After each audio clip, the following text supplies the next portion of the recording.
أجمعين. وقد قال الله تعالى في القرآن الكريم: أعوذ بالله السميع العليم من الشيطان الرجيم والفجر وليال عشر والشفع. وقال أيضا: إن الذين آمنوا والذين هاجروا وجاهدوا في سبيل الله أولئك يرجون رحمة الله والله غفور رحيم.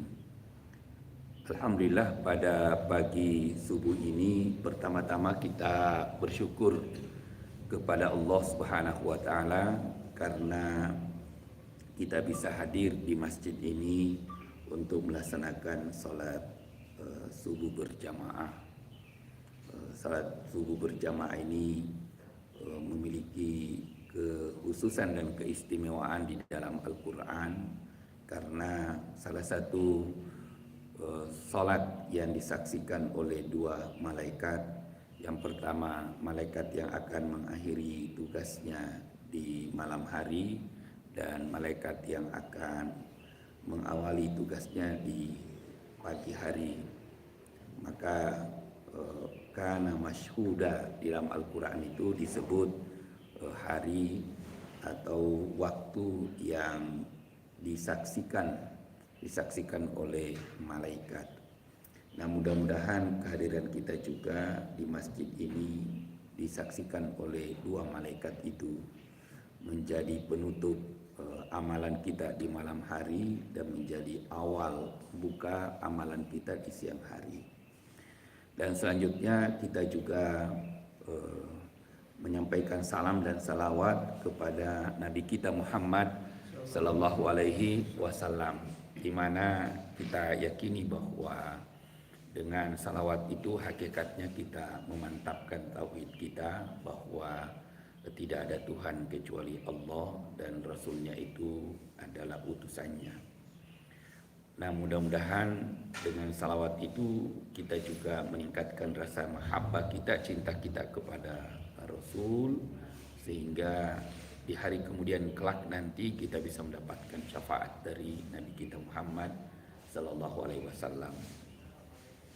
Ibu-ibu dan bapak-bapak yang saya hormati, karena kita sekarang ini memasuki tahun baru Islam 1445 Hijriah, ya tentu kita sebagai umat Islam perlu mengetahui pergantian tahun Islam itu atau sejarah tahun Hijriah, karena salah satu kekhususan dan keunggulan Islam itu memiliki tahun sendiri, tahun Hijriah, dan ini memiliki historis dalam perjalanannya dan tidak semudah yang kita bayangkan.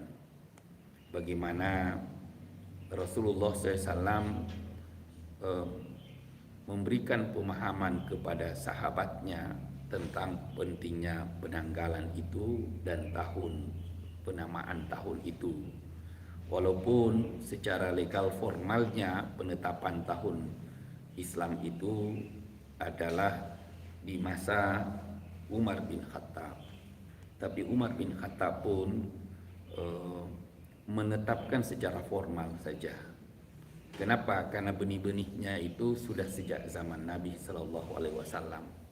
Karena kalau Nabi ingin mengirim surat, biasanya sebelum hijrah itu beliau menggunakan Yaumul Bi'tsah, hari diutusnya Nabi, sebelum diutus dan setelah beliau diutus jadi Nabi dan Rasul. Itu jadi patokan. Tetapi setelah Nabi hijrah dari Mekah ke Madinah, maka Nabi menetapkan kalau beliau ingin mengirim surat ke raja-raja, maka beliau menggunakan sebelum hijrah dan setelah hijrah.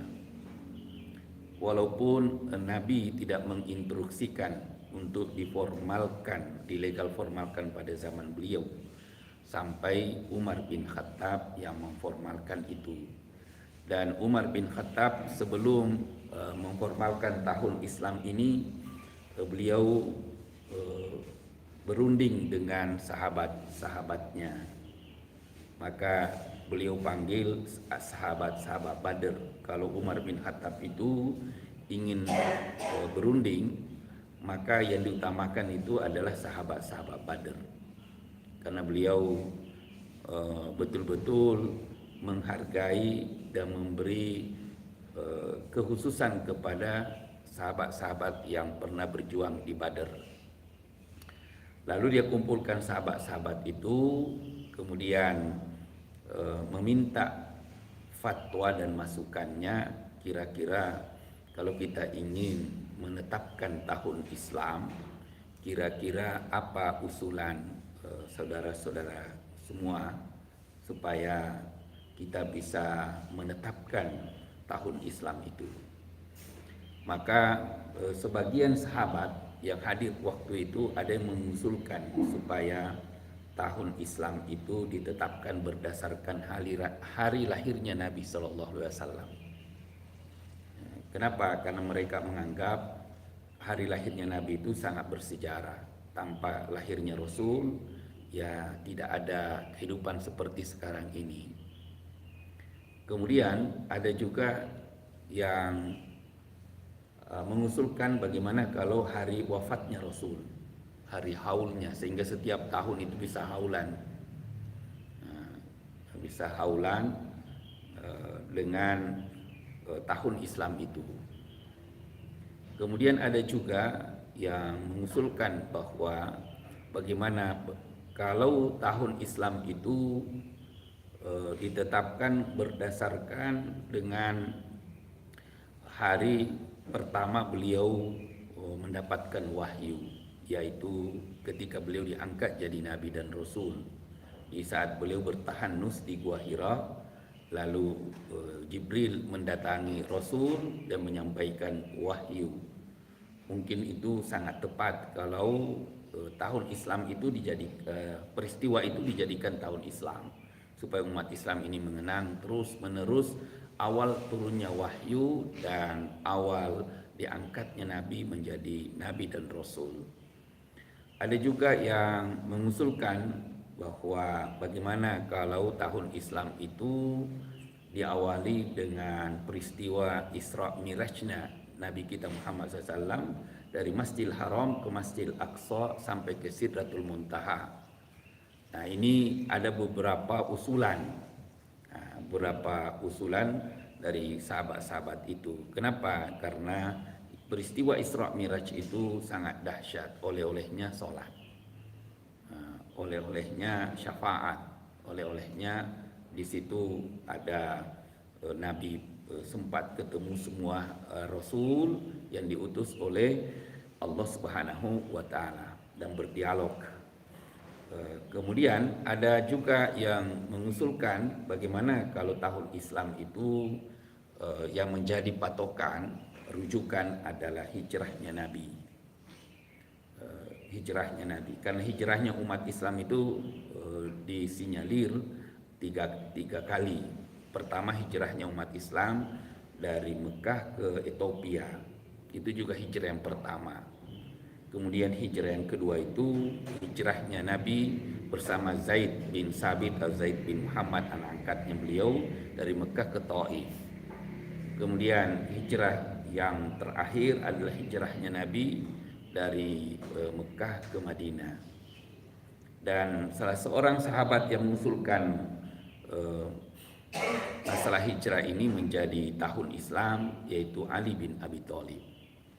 Dan ternyata Abu Bakar itu tertarik dan sepakat dengan Ali bin Abi Thalib untuk menjadikan peristiwa hijrah Rasul menjadi patokan rujukan penetapan tahun Islam, sehingga disebutlah tahun Hijriyah, bukan tahun Mauludiyah atau tahun Maulud, bukan juga tahun Haul, bukan juga tahun Bi'sa, bukan juga tahun Isra Miraj, tetapi tahun Hijriyah. Saya kira pemikiran sahabat itu sangat luar biasa. Mereka berbeda tapi untuk menyatu. Kalau kita kan berbeda untuk berpisah, untuk saling sikut menyikut. Kalau sahabat-sahabat itu biasa berbeda, tetapi keistimewaan mereka, mereka berbeda itu untuk menyatu. Itulah yang harus kita tanamkan di dalam umat Islam saat sekarang ini. Boleh kita berbeda, tetapi perbedaan itu bukan untuk saling menyikut, saling menjatuhkan, tapi untuk menyatu dan memperkuat umat Islam. Nah, salah satu di antaranya, salah satu hal yang menarik itu ya peristiwa penetapan tahun Islam. Tidak semua sahabat sepakat langsung tahun Hijriah.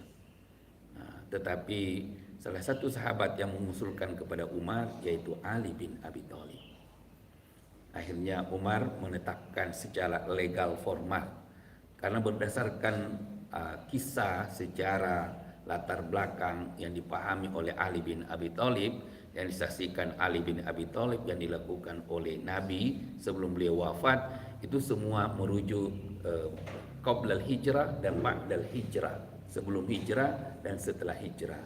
Nah, di antara itulah argumentasi Ali bin Abi Thalib, sehingga Ali bin Abi Thalib mengusulkan hal ini kepada Umar bin Khattab, sehingga tahun Islam sampai sekarang ini ya namanya tahun Hijriah, dan itu perlu disyukuri.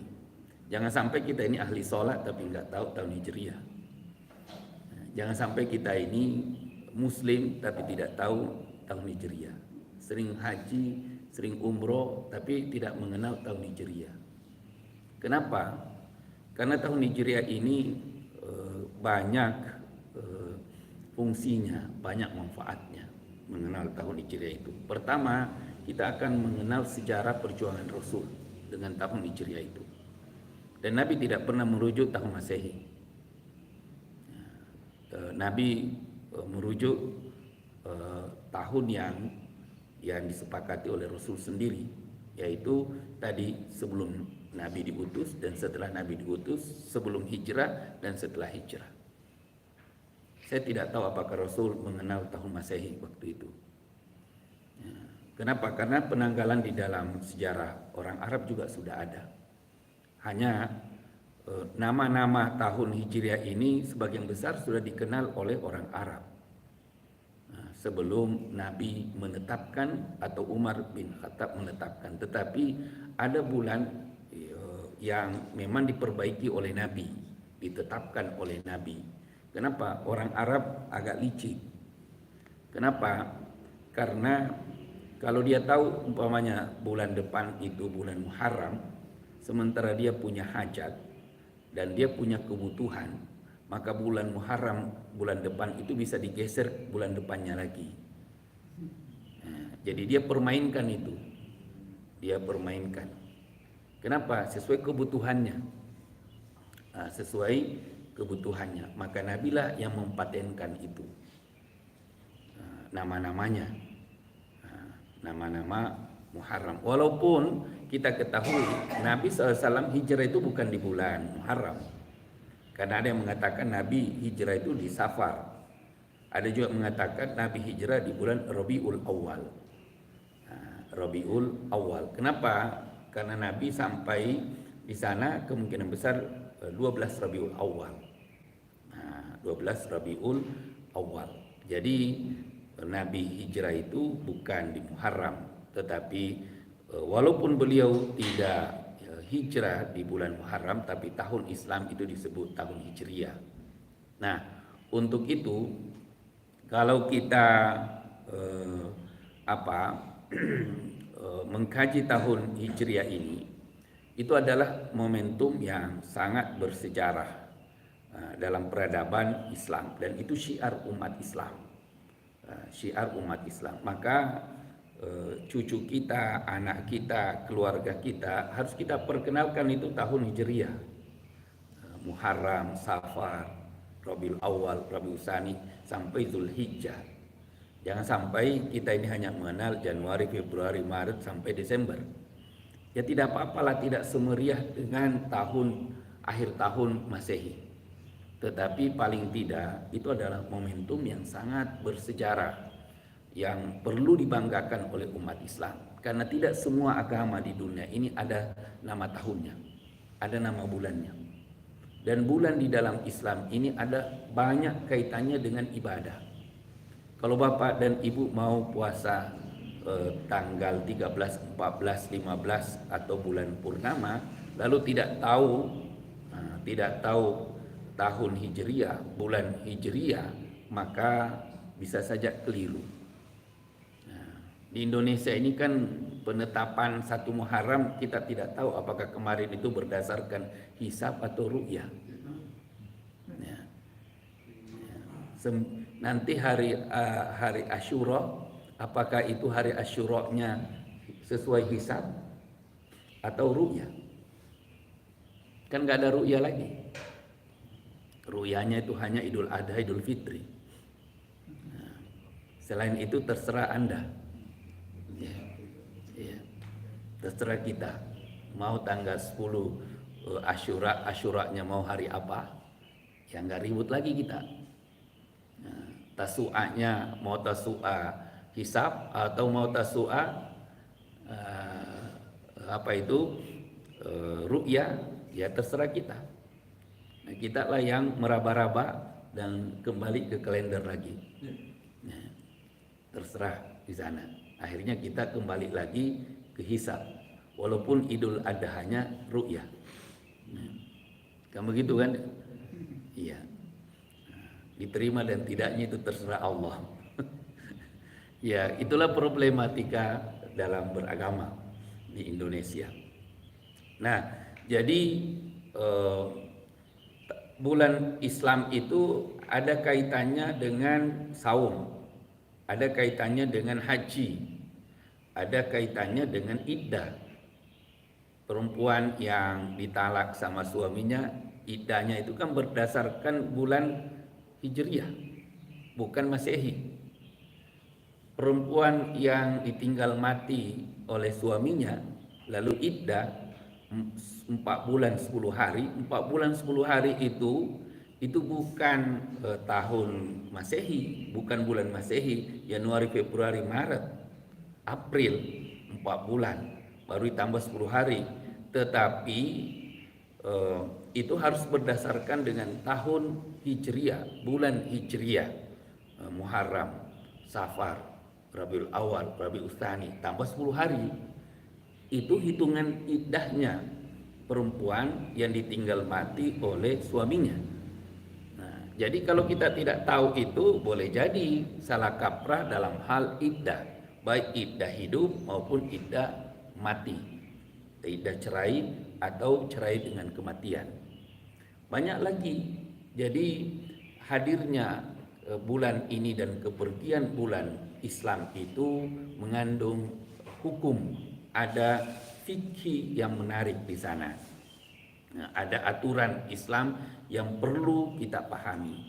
Nah, untuk itu biasanya di awal tahun Islam ini atau di bulan Muharram ini kita ketahui bersama bahwa salah satu di antara 4 bulan yang dimuliakan oleh Allah Subhanahu wa taala yaitu bulan Muharram.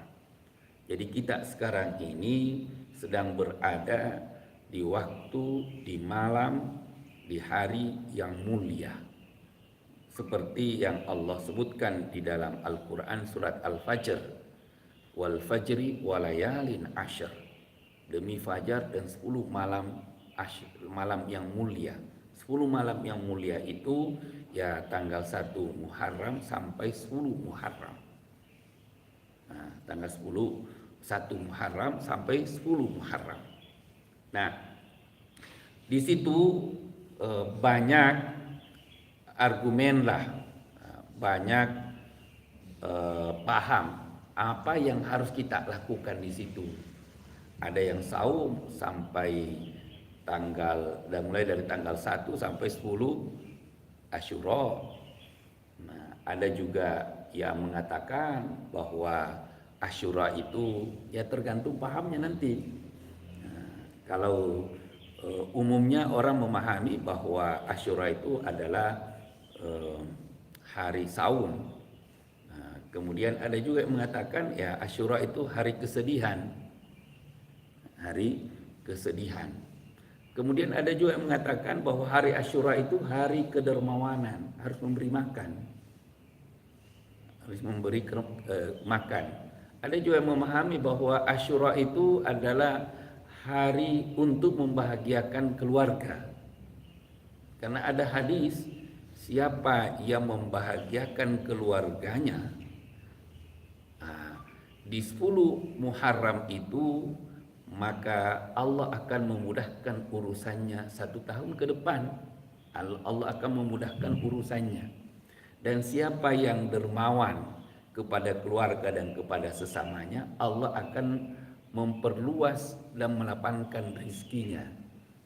Itu banyak hadis-hadis yang berkaitan dengan Asyura itu. Dan kita banyak merujuk hadis Nabi Sallallahu Alaihi Wasallam yang ketika beliau datang ke Madinah, lalu beliau melihat orang-orang Yahudi yang saum pada 10 Asyura itu. Lalu Nabi Sallallahu Alaihi Wasallam bertanya kepada sahabatnya bahwa ayu yaumin hadza, atau mengapa mereka itu saum pada hari ini? Maka sahabat mengatakan, ya mereka saum ya Rasul karena hari ini adalah hari anjahu Allahu Musa, di mana Allah telah menyelamatkan Nabi Musa alaihi salam. Nabi Musa alaihi salam dari Laut Merah ketika dia dikejar oleh Fir'aun. Maka kata Rasulullah Sallallahu Alaihi Wasallam, ya kalau orang Yahudi itu memuliakan, mengagungkan hari ini karena anjallahu fihi Musa, karena Allah menyelamatkan Nabi Musa, wa adraka Fir'aun fihi, dan menenggelamkan Fir'aun, fasamahu Musa syukran. Wa qala Rasulullah SAW, fanahnu ahaqqu bi Musa minkum. Maka aku lebih berhak mengagungkan Nabi Musa daripada orang Yahudi.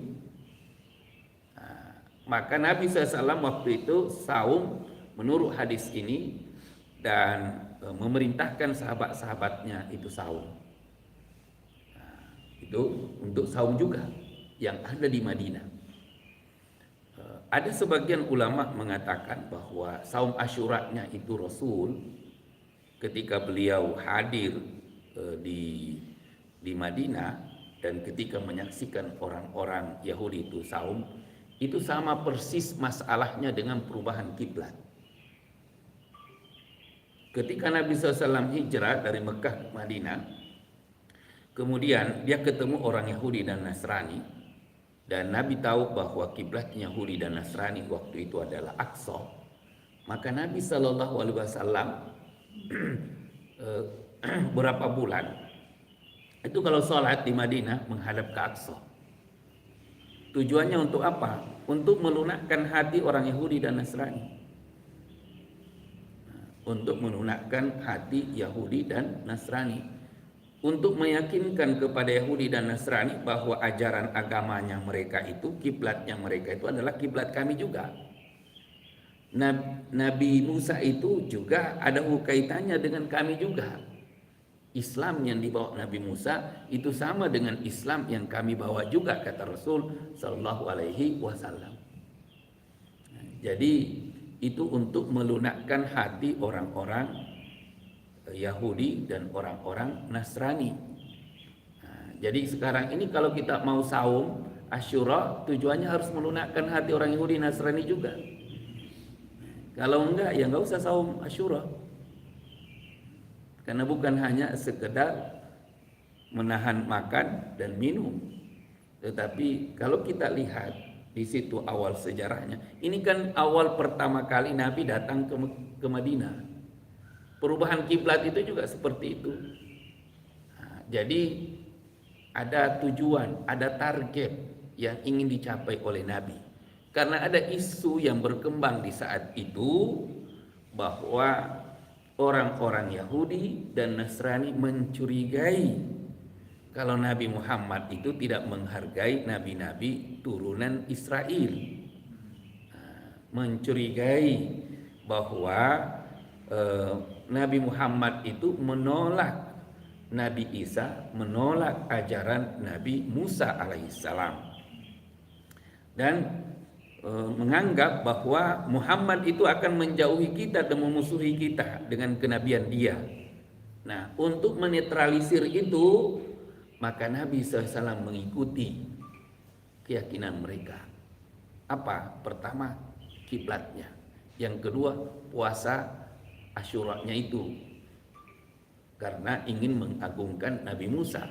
Maka Nabi SAW mengatakan, fanahnu ahadku bi Musa. Maka kamilah ini yang lebih berhak dengan berhak kepada Nabi Musa, mengagungkan Nabi Musa, mengikuti Nabi Musa, mengikuti Nabi Musa. Nah, apa yang terjadi? Apakah Nabi SAW puasa Asyura terus? Diprediksi Nabi itu saum Asyura hanya awal tahun pertama. Tahun pertama kedatangan beliau di Madinah. Nah, kenapa? Sama dengan perubahan kiblat. Perubahan kiblat itu hanya 3 bulan atau 6 bulan kurang lebih. Setelah itu turun wahyu, wa walli wajhaka syatral masjidil haram. Muhammad, ketika beliau berada di Masjid Kiblatain, Masjid Al-Jumu'ah Kiblatain, beliau salat di situ 2 rakaat menghadap Aqsa dan 2 rakaat menghadap Ka'bah. Dan memang itu ditunggu-tunggu oleh Rasul SAW. Kenapa? Karena salah satu kesedihan beliau itu hijrah dari Mekah ke Madinah. Karena seandainya bukan perintah Allah, Nabi tidak melakukan itu. Kenapa? Beliau tidak punya keinginan untuk meninggalkan Ka'bah. Kenapa? Karena Ka'bah itu adalah bersejarah. Itu adalah kiblat kakeknya Ibrahim alaihissalam, kakeknya Ismail, dan neneknya Hajar. Dan Nabi tahu betul keutamaan dan kekhususan Baitullah itu. Maka Allah turunkan wahyu itu, innalladzi farada 'alaikal Qur'an laraduka ila ma'ad. Allah yang memfardukan hijrah ini kepada Muhammad, memfardukan hijrah itu berdasarkan Al-Qur'an.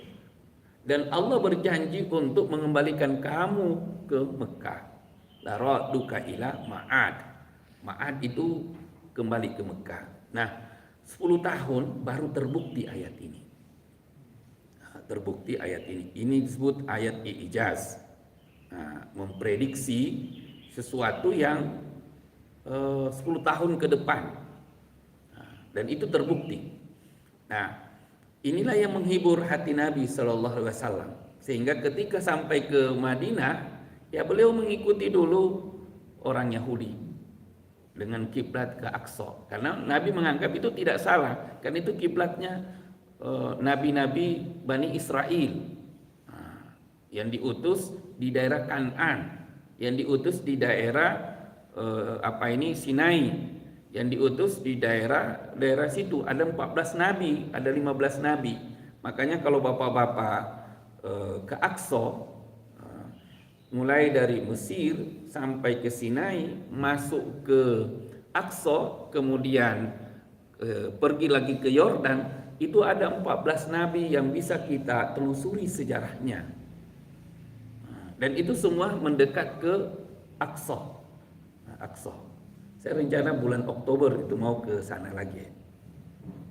Kalau bapak-bapak mau ikut, bolehlah kita ke sana. Dari mungkin bisa dari kalau Pak DKM, pengurus DKM kan bisa dari dananya dari Masjid Nurul Jamilah. Iya, perwakilan ya.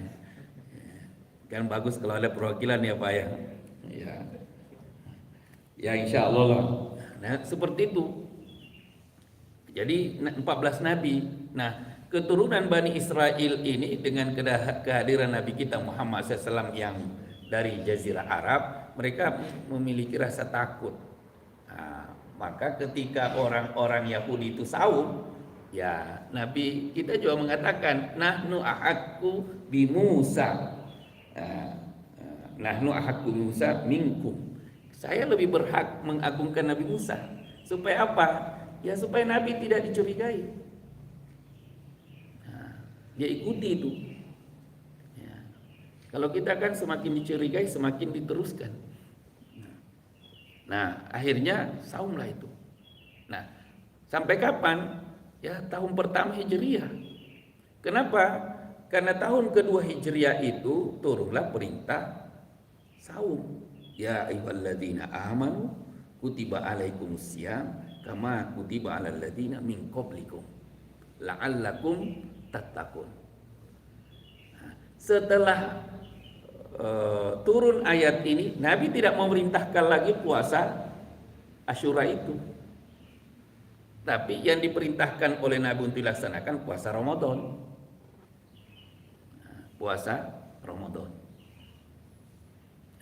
Nah, puasa Ramadan inilah ganjaran saum Ramadan ini itu menjadi tolok ukur ibadah. Nah, tolok ukur ibadah. Sehingga apa yang terjadi? Allah mengatakan dan Rasul mengungkapkan dalam hadis, man shoma ramadhana imana wa ihtisaba ghufira lahu ma taqaddama min zambi. Siapa yang saum bulan Ramadan didasari iman. Dasari iman. Dan upaya yang maksimal dalam melaksanakan ibadah saum itu, Allah akan mengampuni dosanya 1 tahun yang lalu atau yang akan datang. Yang lalu. Nah, akhirnya ulama hadis mengatakan semua ibadah yang pahalanya melebihi puasa wajib itu pasti hadis masalah. Pasti hadis masalah. Maka kenapa saya kritik itu hadis saum Arafah? Karena saum Arafah itu pahalanya melebihi puasa wajib. Nah, puasa wajib. Apa? Siapa yang saum Arafah 1 tahun dosanya diampuni sebelumnya dan sesudahnya. Itu terlalu over capacity pahala. Ya. Ya. Kenapa? Melebihi saum Ramadan. Saum Ramadan 30 hari, 29 hari, itu pun kita berdebat. Arafah juga berdebat ya. Hanya 1 hari, pahalanya 2 tahun. Kalau begitu nggak usah saum Ramadan. Puasa Arafah saja, lumayan. Banyak diskon. Nah, tidak mungkin juga saum sunnah itu menyamai pahalanya saum wajib. Tidak mungkin. Nah, saum Asyura ini itu menyamai saum wajib 1 tahun yang lalu. Nah, itulah sebabnya sehingga hadis ini dikritik oleh ulama hadis dan apa? Ini supaya pengajiannya tidak dibatalkan, maksud saya nanti bukan depan Pak, karena khawatir tidak dimakan konsumsinya. Ya, kalau konsumsinya nggak dimakan kirim aja ke Ciburial, ya, karena kalau sama semua. Ya. Ya. Nah, jadi seperti itu. Dan ada ulama Maliki mengatakan, ya dengan datangnya saum, perintah saum Ramadan itu kehapuslah puasa Asyura. Nah, karena dulu itu diwajibkan oleh Nabi. Setelah saum Asyura, saum Ramadan datang, perintah saum Ramadan datang tahun kedua Hijriah, maka ini gugur. Nabi tidak mewajibkan lagi. Hanya kata ulama, bagi yang mau silakan, yang tidak mau juga silakan. Jadi yang tidak saum Asyura itu sunnah Nabi, yang saum Asyura juga sunnah Nabi, tinggal milih. Iya. Tinggal milih gitu ya. Kan kira-kira seperti itu. Ya, nanti nggak ada saum yang benar kalau saya jelasin hadisnya gitu. Nah, untuk itu perlu kita ketahui bahwa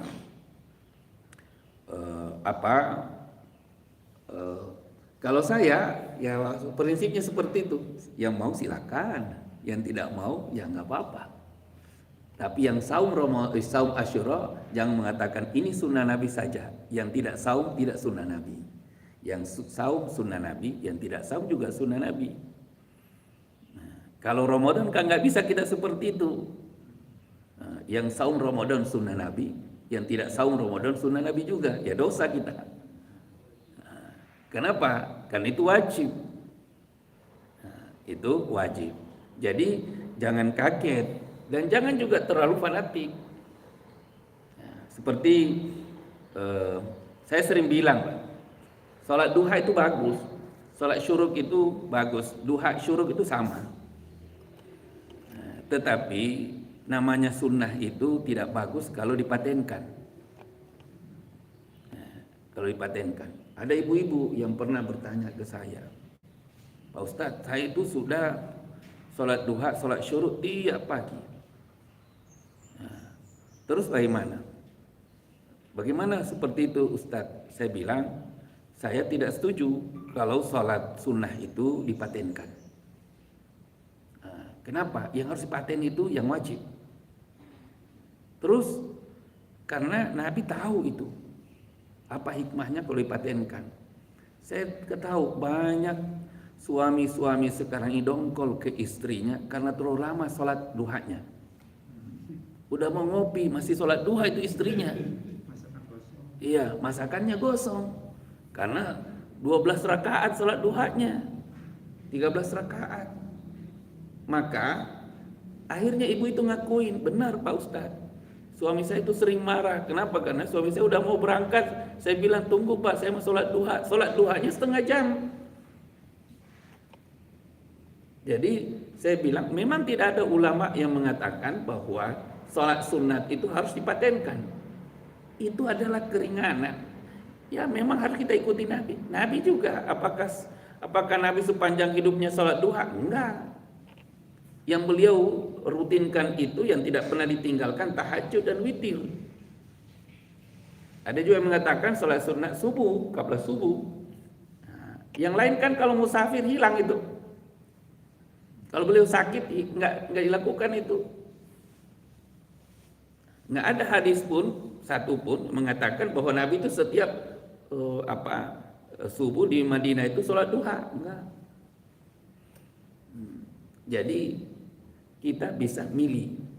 Jadi kalau ada orang nggak sholat duha jangan dicurigai. Itu mengikuti Nabi. Ada yang sholat duha jangan juga dicurigai. Nah, itu juga mengikuti Nabi. Tapi itu tadi sunnah itu tidak boleh dipatenkan. Nah, bahwa bagusnya Islam seseorang itu hanya yang duha terus, enggak. Nah, apalagi niatnya hanya ingin bangun rumah 12 tingkat, 13 tingkat. Coba bawa Bapak sholat tahajud sekarang ini, sholat duha lah 12 rakaat karena ingin membangun rumah 3 lantai dengan usia 60 tahun, enggak dinikmati lagi tuh. Lutut nggak bisa naik lagi ke lantai 3. Nah, udah naik susah lagi turun. Ya, susah lagi turun. Nah, untuk itu, nah di awal tahun baru Islam ini, maka prinsip hidup kita itu kita harus pahami ada 3. Prinsip hidup umat Islam berdasarkan surat Al-Baqarah ayat 218. Innal ladzina amanu wal ladzina hajaru wajahadu fi sabilillah ulaika yarjuna rahmatallah wallahu ghafurur rahim. Innal ladzina amanu, sesungguhnya orang-orang beriman, wal ladzina hajaru, dan orang-orang yang berhijrah, wajahadu fi sabilillah, dan berhijrah di jalan Allah, berjihad di jalan Allah, ulaika yarjuna rahmatallah, mereka itulah orang-orang yang mendapatkan rahmat Allah, wallahu ghafurur rahim, dan Allah Maha Pengampun lagi Maha Penyayang. Nah ini, jadi ada 3 di sini yang perlu dan sangat urgen dan menarik untuk kita renungkan di awal tahun Islam itu. Pertama, iman. Yang kedua, hijrah. Yang ketiga adalah jihad. Karena ini prinsip hidup umat Islam. Prinsip hidup kita umat Islam itu adalah iman, harus ada nilai hijrahnya, harus ada nilai jihadnya. Nah, harus ada nilai iman, ada nilai hijrah, ada nilai jihad. Nilai jihad. Nah, innal ladzina amanu wal ladzina hajaru wa jahadu fi sabilillah. Ini yang harus jadi tolok ukur hidup kita. Rugi, beruntungnya atau malunnya kita itu ya di sini yang harus diukur. Kan di dalam ungkapan itu disebutkan dan mengatakan itu asar bahwa siapa yang kualitas hidupnya hari ini lebih baik dibandingkan dengan tahun sebelumnya, fahuwa robih, dia robih, beruntung. Yang diukur di situ kan iman. Siapa yang kualitas hidupnya hari ini sama dengan sebelumnya, apa? Fahuwa maghbun, dia itu orang yang rugi. Dan siapa yang kualitas hidupnya hari ini lebih jelek dibandingkan tahun sebelumnya, wahuwa mal'un, dia mal'un. Maka Nabi SAW mengatakan jadidu imanakum. Apa yang harus kita lakukan untuk memperbarui iman? Bi kalimati la ilaha illallah. Nah, untuk itu mari kita memperbaharui iman kita ini di awal tahun ini dengan mengulang-ulang, meyakini, memantapkan keyakinan kita terhadap kalimat la ilaha illallah. La ilaha illallah. Memantapkan kalimat la ilaha illallah. Kenapa? Banyak orang yang mengulang-ulang itu kalimat la ilaha illallah, la ilaha illallah. Dia zikirkan, tapi belum tentu masuk dalam kolbunya. Belum tentu menjadi tolok ukur dalam kehidupannya. Dan itu diingatkan oleh Allah Subhanahu wa taala dalam Al-Qur'an, fa'lam annahu la ilaha illallah.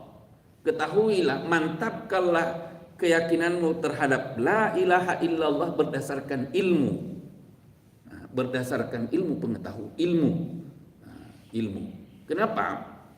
Karena banyak orang mengenal kalimat la ilaha illallah itu hanya sebatas zikir tetapi tidak berdasarkan ilmu. Salah satu contoh, orang Arab dahulu meyakini bahwa sesuatu itu, dan sampai sekarang ini ada penyakit menular. Sementara Nabi mengatakan tidak ada itu penyakit menular. Kenapa? Kalau ada penyakit menular, terus penyakit yang pertama itu dari mana menularnya? Kan begitu cara pikirnya Rasul. Sehingga Nabi menyebutkan tidak ada itu istilah penyakit menular. Itu hanya bahasa saja.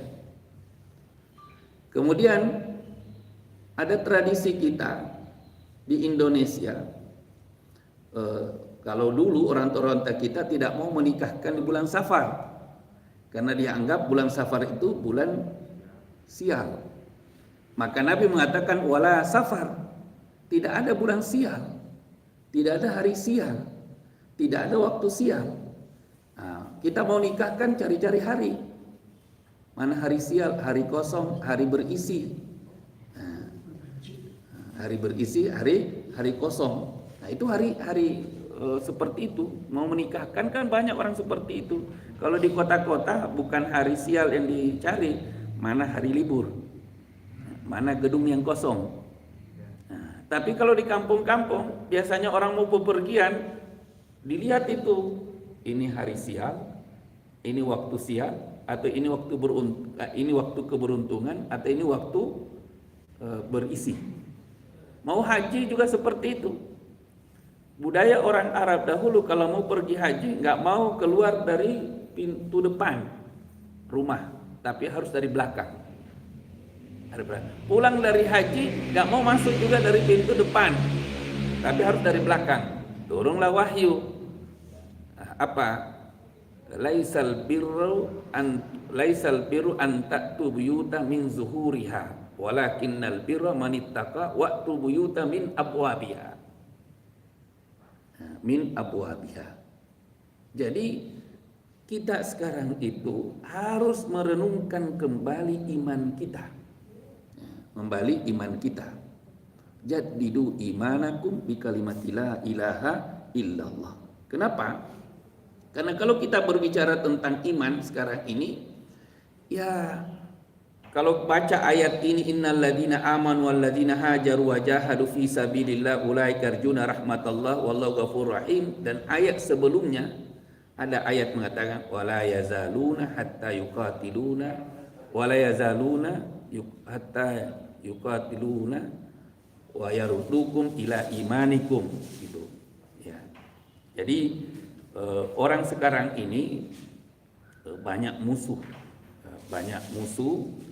ingin menihilkan iman kita melalui budaya, ingin menihilkan iman kita melalui ilmu pengetahuan sains, sehingga ada sekarang seruan itu bahwa iman itu harus science by research.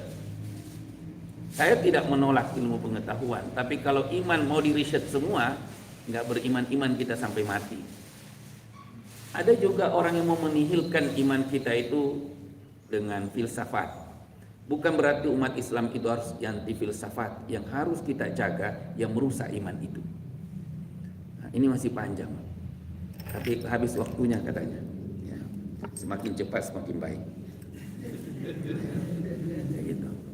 Ya, mudah-mudahan gak ada pertanyaan ya, disimpan-simpan dulu pertanyaannya lah ya. Kalau saya sih kan terserah tuan rumah ya. Kita tutup dengan doa. Innallaha wa malaikatahu yusholluna 'alan nabi ya ayyuhalladzina amanu shallu 'alaihi wa sallimu taslima. Allahumma shalli 'ala Muhammad wa ali Muhammad waj'al lana min umurina faraja wa makhraja warzuqna min haitsu la nahtasib wa min haitsu la nahtasib. Ya hayyu ya qayyum bi rahmatika nastaghits wa min adzabika nastajir. Allahumma bika amsayna wa bika asbahna wa bika amantu la ilaha illa wahdahu la syarika la lahul mulku wa lahul hamdu yuhyi wa yumiitu wa yumiitu wa yuhyi wa huwa ala kulli syai'in qadir. Allahumma ja'alna minal ladzina amanu wa 'amilus sholihat. Allahumma ja'alna minal ladzina amanu wa 'amilus sholihat. Allahumma ja'alna minal ladzina amanu wa 'amilus sholihat. Rabbi anzilni munzalan mubarak wa anta khairul munzilin.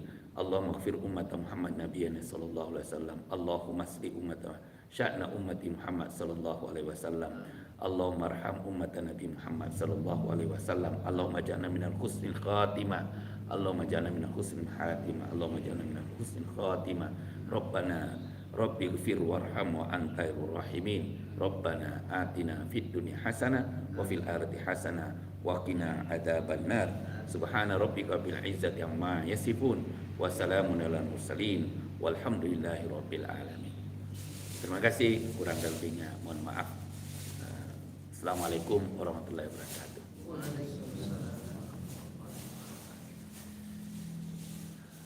Terima kasih Pak Kiki di Zoom.